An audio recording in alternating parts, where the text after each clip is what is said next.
Awake, everybody raise your hand and more touch your friend on your knife, pat on him, okay? You know what I mean, why it is so? Now, get ready for a revelation. The Bible, you understand well when you understand the Genesis well. Genesis is the Genesis of the Bible.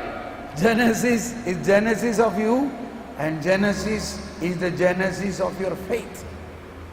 Genesis of the good news. Now I explained the good news of Jesus Christ, which he revealed. But this Jesus of good news was there in the beginning before God created Adam and Eve. Yes or no? Yes or no? Now, after Adam and Eve committed sin, so that is the original sin, this original sin we must know more about. What was the reaction of this original sin? First reaction was that first family become broken. First family become broken. We have, everybody say, I have a brokenness in my family. When I hear this, I feel very nice, okay? That is not a new thing. That is how the first family had. What was the brokenness in the first family? They were so good. Adam said, oh, you are bone of my bone, flesh of my flesh. I love you, darling. But after a couple of days, when they did the forbidden thing, and the Lord God came to Adam and asked, what have you done? Why have you done the things which I have forbidden? And what was the answer of Adam? Adam said, it is not it is because of the woman you have given to me. Now, what was the reaction of woman is not mentioned in the Bible. Maybe it is not worth mentioning. Imagine, what if you were standing near Adam when Adam was talking to God? Adam was talking to God and telling complete blame of this incident upon the woman. And the woman, to my imagination, would say, Adam, shut up, don't talk like this. It is you who are responsible. If at all I have given you, you should not have eaten this. And you are now blaming me. Fight began. Fight began. Directly in the presence of God. God said, why have you eaten this? And his answer was, it's not my problem. It is because you gave me such a woman. She is the cause of all this problem. You see, is this the same thing is happening in our family now also? Yes. So you should think a little matured way. Don't scandalize what I am talking. This is something very important for us to think. Where and how Adam and Eve committed sin? Was it in the hell or in the paradise? They did this in paradise. They did this in front of God. Why God was silent? Why God did not intervene? Why God did not pull them away? Don't do this. I told you, don't do this. Come on up. God was keeping quiet. That is one side. How the devil came into the paradise. How the devil came into Garden of Eden. Garden of Eden was the place of God. It's God's own home. How could the devil come in? Why God permitted this? These are questions we have to recognize. So in another way, sorry to say, all this happens with the knowledge of God. Yes or no? Yes or no? Why God allowed this? Now I read out on the first day catechism, paragraph 412 says, God allow an evil to happen because God allow evil. Normally, according to our faith, no, God will not allow an evil. God allowed this evil. It happened in paradise. It happened in presence of God. 412 says, God permits evil in order to draw forth some greater good. Say everybody, God permits evil in order to draw forth greater good. Without the knowledge of God, nothing happens. Okay, so this is one point. We may see your spouse, your husband and wife and children. You may find everything evil. We have already seen the evil is only a creature, God is the creator. Evil has God has infinite power, but evil has a finite power. God's infinite power is given to us so that you conquer the evil through the power of God. This application you have to do. Okay, so this is one point. Evil will be there in you. But who is greater, God or evil? So whenever you see evil, like God in Garden of Eden, He saw evil. He saw evil entering into that house of God. He saw evil is tempting Adam and Eve. But God was quiet. He did not protest. He did not react. He did not shout. He did not scream. He did not punish. Because He knew whatever you want you do, but I have infinitely greater power to set right all bad things you do. I have infinitely greater power to set right all bad things you do. Do you believe such a God? Do you believe? You know, I have told, it's a very loving experience in our liturgy when I hear this, because I am a sinner. Pope Francis was asked, he said, I am a sinner. He often say, I am a sinner. So we are all sinners, but what is our happiness? Even if we are sinners, God do not look at our sin, but look at the faith. So that is what, remember these words. Lord, don't look at our sins, but look at the faith of your church and grant us peace. Have you noticed this? Next day, today evening in the Mass, you recognize, you will watch for that word. And then followed by later on, Lamb of God, you take away the sin of the world, grant us peace. So our attitude must be, in spite of all terrible things might have happened in our family, that has no power comparing to the great power of God. Believe this. Just you have to believe. You don't have to say anything. You have to believe this. When you believe this, it happens. Yesterday I said, Jesus said, Martha, you believe. Oh, only if I have to believe? Only I believe and He will rise up? Yes. He's thinking. Yes. All the stinking will now go. See now. That is our faith. A righteous man live by faith. So this is, you can apply it. In engineering we say applied technology, applied physics, applied chemistry, correct? This is our family life, is a applied faith. What is the family life? It is a place to apply our faith. It's a war front. Jesus said, go to the ends of the world. Ends of the world.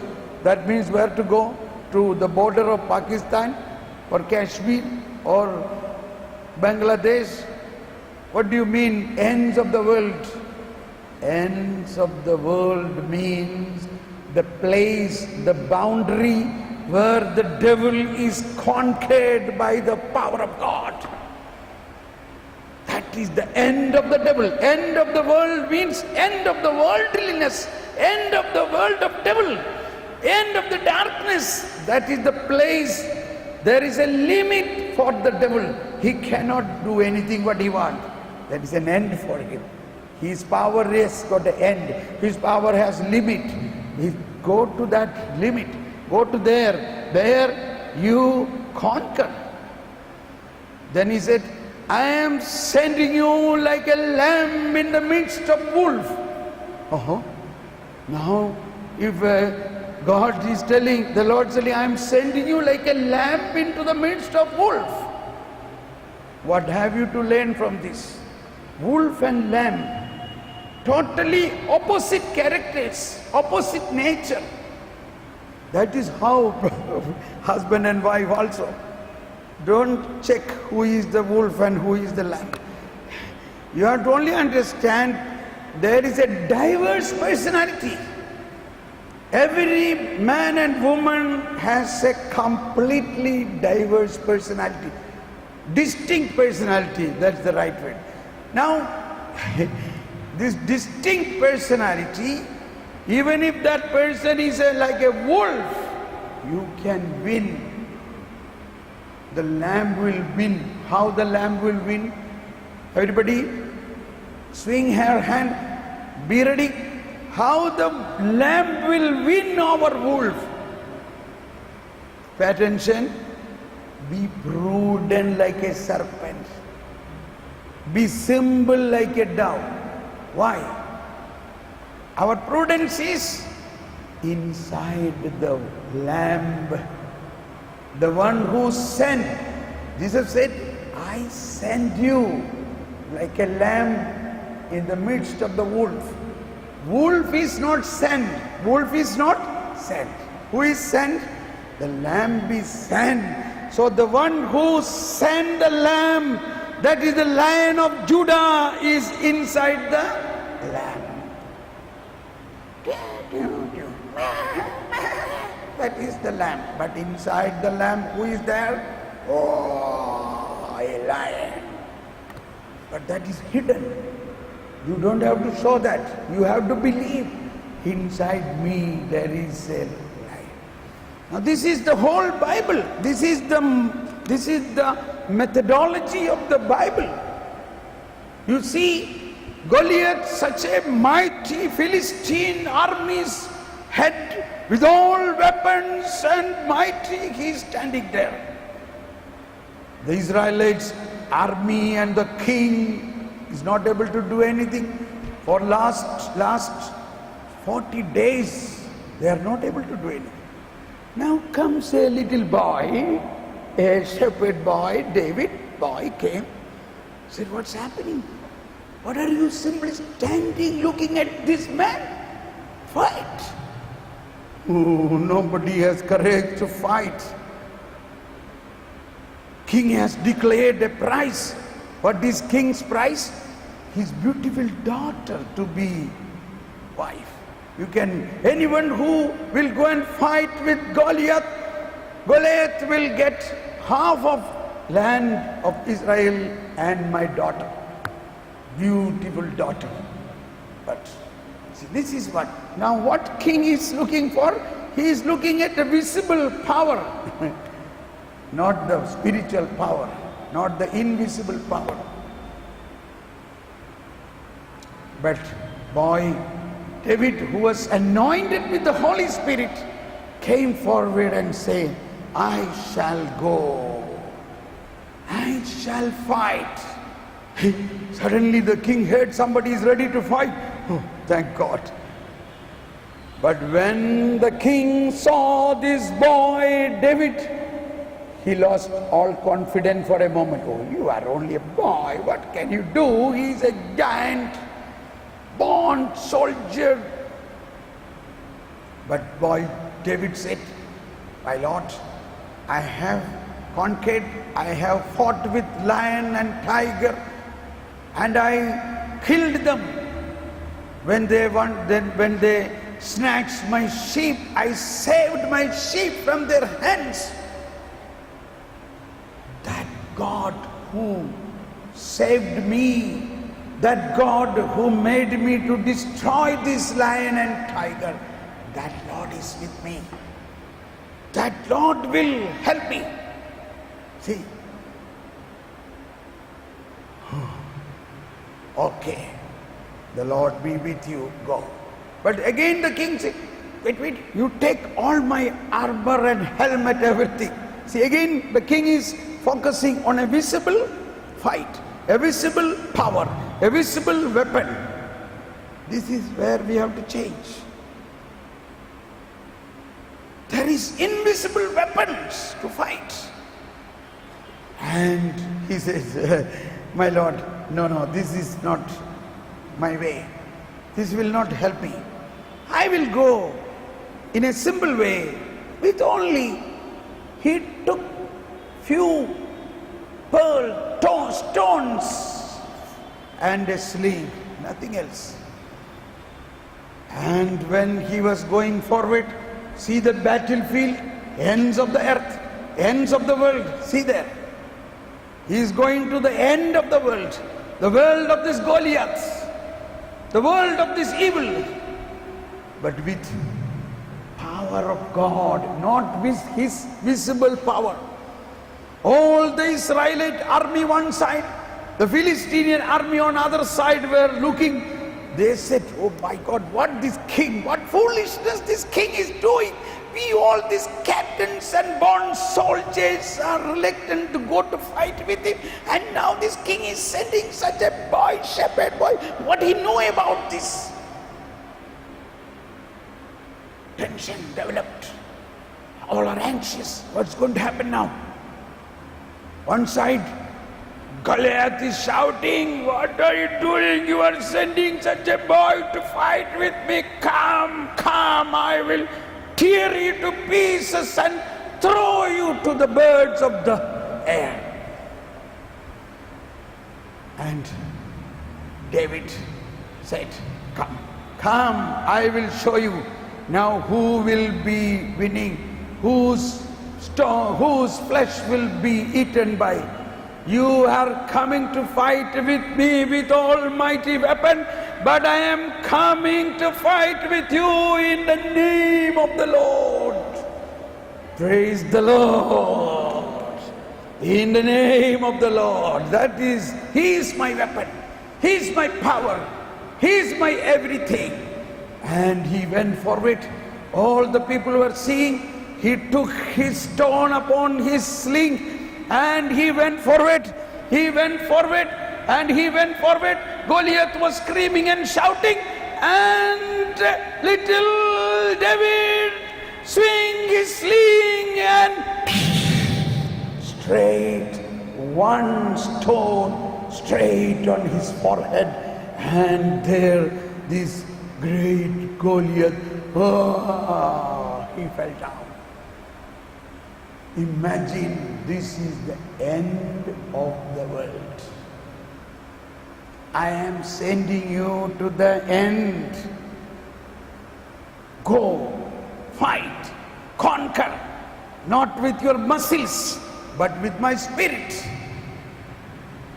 And there he jumped upon, he stood on the body of Goliath. He pulled his sword, he cut his head, and this boy is lifting the head of Goliath victoriously. All these people were seeing this. Is it a mythology or a real event happened in the history? Is it really happened? Is it really happened? Do you believe this? That is Christian power. Okay, so what I want to explain is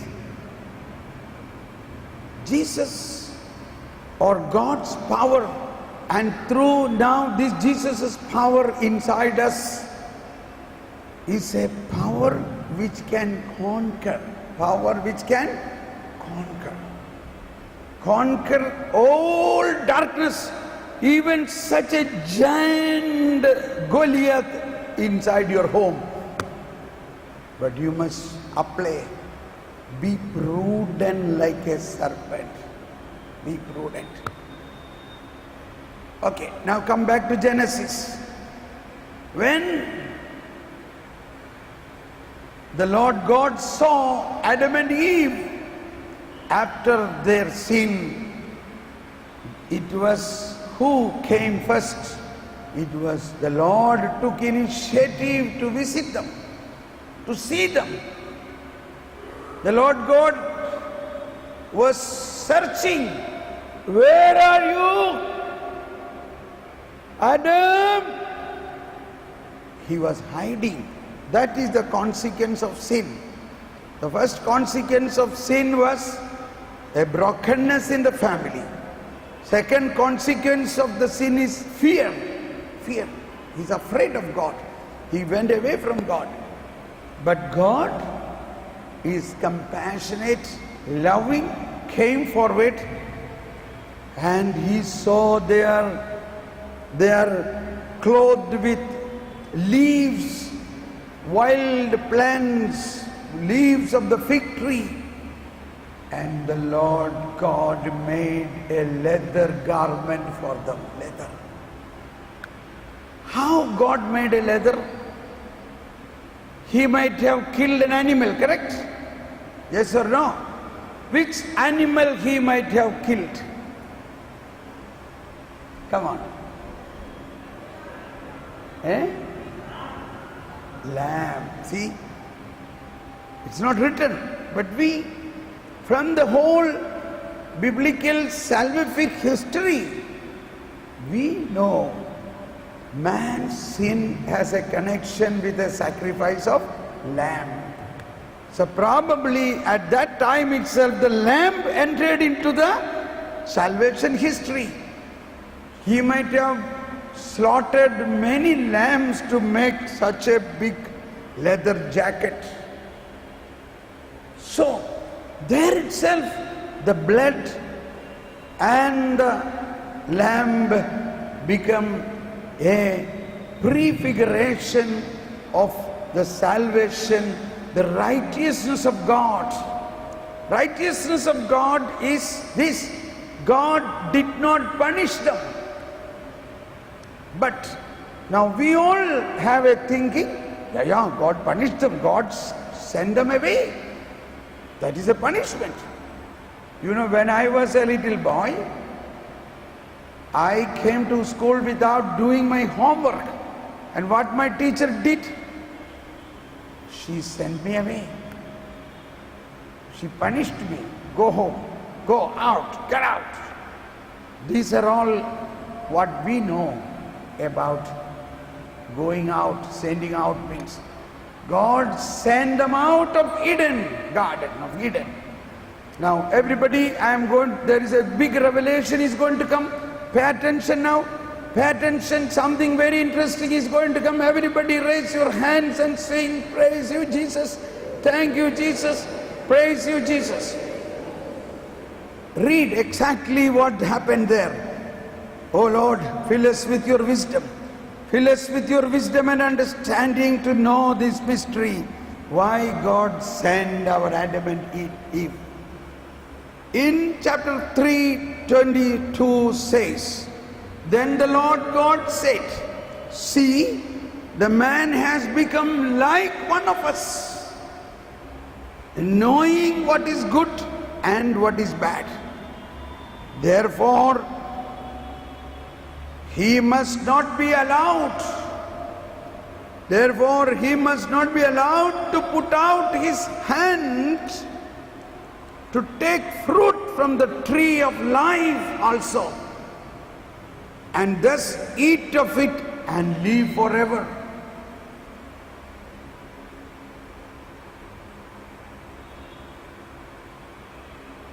Therefore the Lord God banished them from the garden.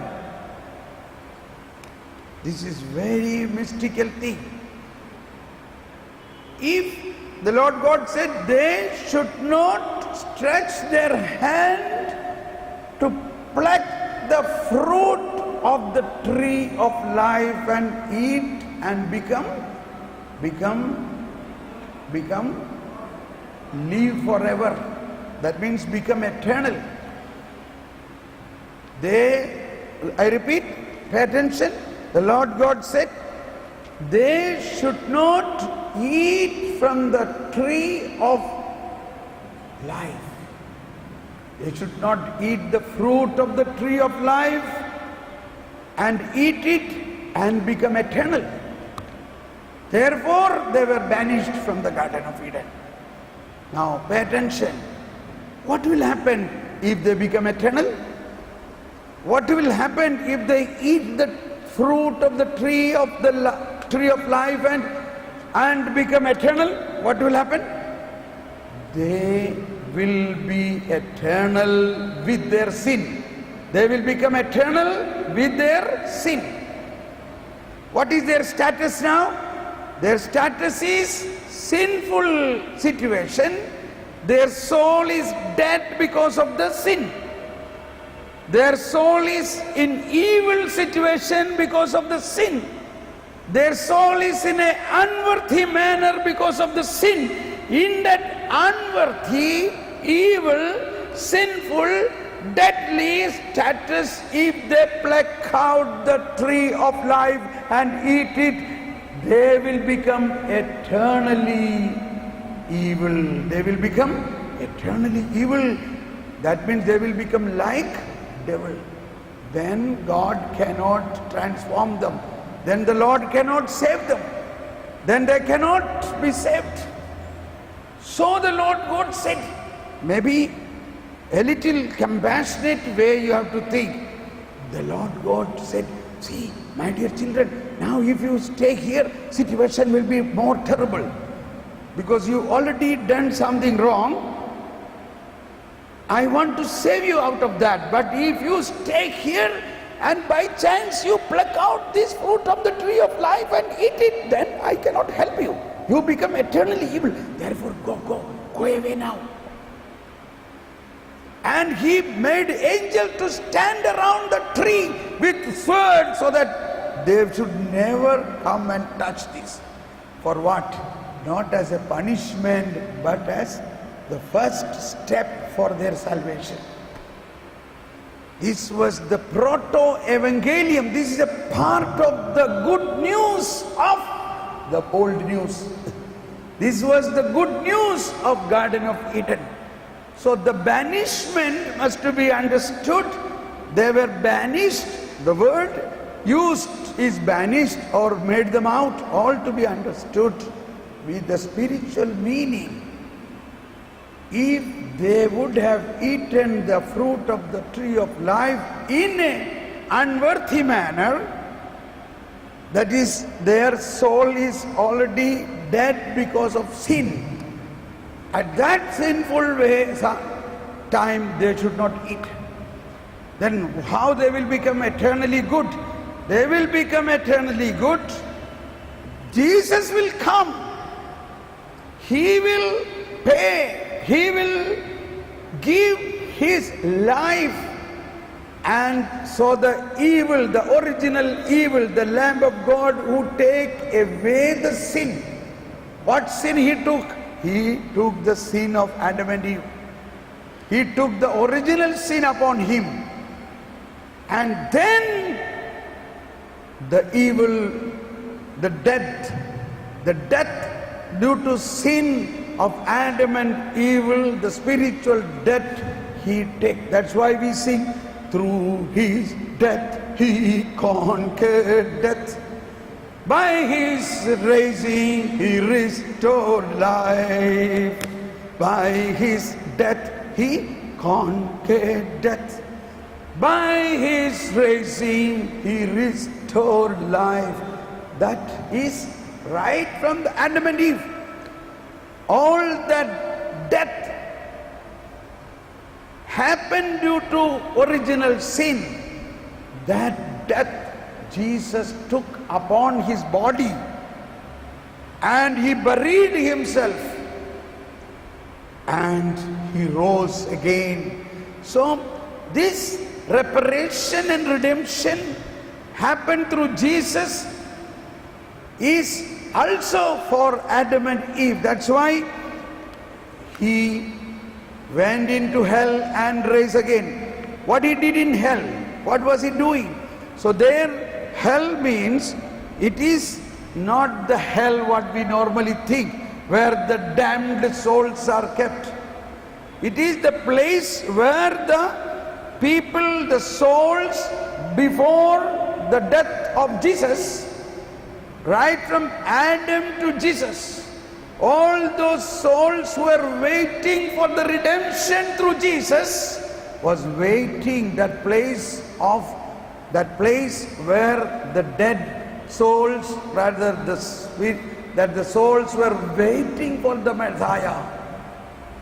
Into that place Jesus went down and proclaimed gospel to them and released them and taken to heaven. So then only Adam and Eve's life become a blessing. So before Jesus' coming, if Adam and Eve eat the fruit of the tree of life and become eternal, they would become eternally evil. Then the whole plan will be. So in fact, here is the victory of God. The devil wanted that Adam and Eve become like, actually devil say you will become like God. In English Bible, this God is written in small letter, God, not as big letter. In fact, what they wanted, they should become like them. If you eat this, in fact, if you eat this, you will go also and eat that, then you will become like devil.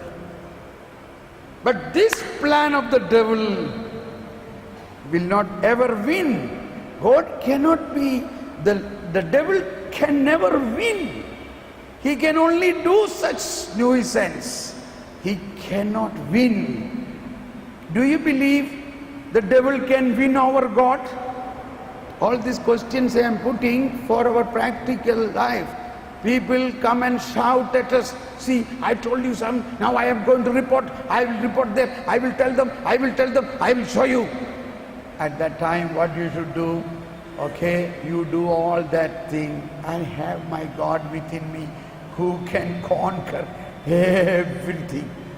One day somebody said, oh, you are doing like this, I am going to report to the bishop. I said, okay, I am going to report the boss of my bishop. You go and report to the bishop, but I go to report to the boss of bishop, that is the Lord.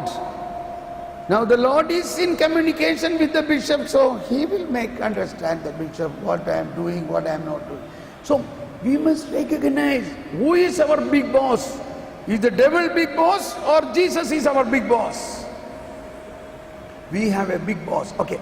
Now, this idea, what you just now received, that the Lord God banished them from the Garden of Eden not to punish them.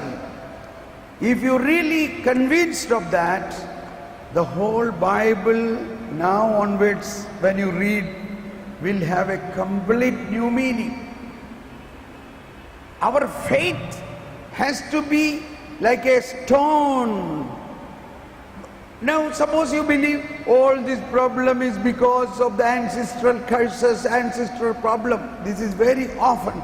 particularly even in the charismatic renewal.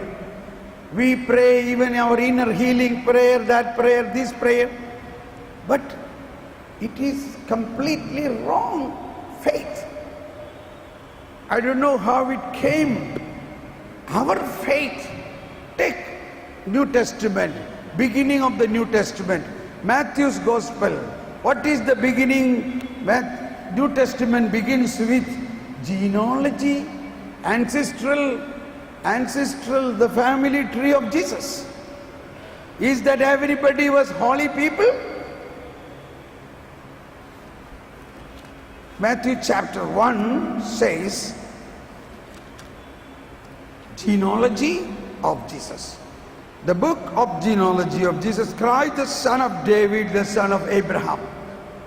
Abraham became the father of Isaac, Isaac the father of Jacob, Jacob the father of Judah and his brothers. Judah became the father of Perez and Sarah, whose mother was Tamar. Whose mother was Tamar. Who was Tamar to Judah?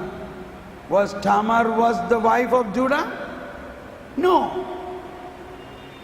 Who was Tamar? Tamar was the daughter-in-law of Judah. Judah's elder son married Tamar, but elder son died and Tamar became a widow.